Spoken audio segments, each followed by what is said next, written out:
भारत के यशस्वी प्रधानमंत्री श्रीमान नरेंद्र मोदी जी के समक्ष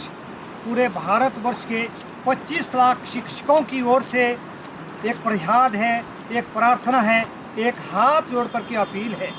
माननीय प्रधानमंत्री जी, हम पूरे भारतवर्ष के 25 लाख वो शिक्षक हैं जिनके लिए 2017 में आरटी अमेंडमेंट जो हुआ था, उसके तहत माननीय उच्चतम न्यायालय ने हमें, या यूँ कहें कि आरटी से पूर्व लगे सभी शिक्षकों के लिए टेट को पास करना अनिवार्य किया गया है। उसके संदर्भ में हम कहना चाहेंगे, आपसे हमारी हाथ जोड़ करके प्रार्थना है कि आप हमारे दर्द को समझते हुए, हमारी पीड़ा को समझते हुए, इस जो हमारा ये टेट का हमारे ऊपर अनावश्यक रूप से जो थोपा गया है, इसको ख़त्म करने के लिए, इससे हमें निजात दिलाने के लिए आप कृपा करके अध्यादेश लाएं या कोई कानून पास करें। प्रधानमंत्री जी, 20-25 वर्षों 30 वर्षों की सेवा काल के बाद हमें एक बार अपनी पुनः योग्यता सिद्ध करनी होगी। निश्चित तौर पर ये अध्यापकों के मान सम्मान के लिए उचित बात नहीं कही जाएगी। अध्यापक जो एक देश का, एक राष्ट्र का चरित्र गढ़ता है और संस्कार के बीज बोता है, उनका मान सम्मान के लिए ये कहना कि एक बार पुनः आपको अपनी योग्यता सिद्ध करनी होगी, कदाचित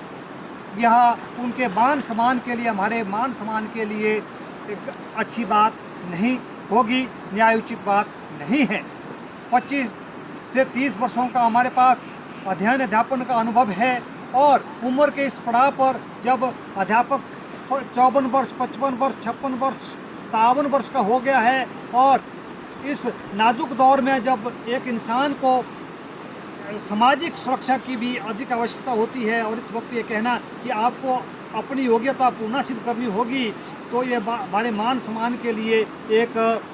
विडंबनापूर्ण बात कही जाएगी। हमारा सिर्फ हाथ जोड़ करके आपसे निवेदन है, सरकार माँ होती है और माँ के समक्ष अपनी फरियाद को रखना, अपनी मांग को रखना, वो भी उचित मांग को रखना हमारा एक पुनित जो है, पवित्र जो है, हमारा एक अधिकार बन जाता है। उसी पुनित अधिकार का प्रयोग करते हुए हमारा आपसे करबद्ध बारंबार प्रार्थना है प्रधानमंत्री जी, हाथ जोड़ करके प्रार्थना है प्रधानमंत्री जी कि आप टेट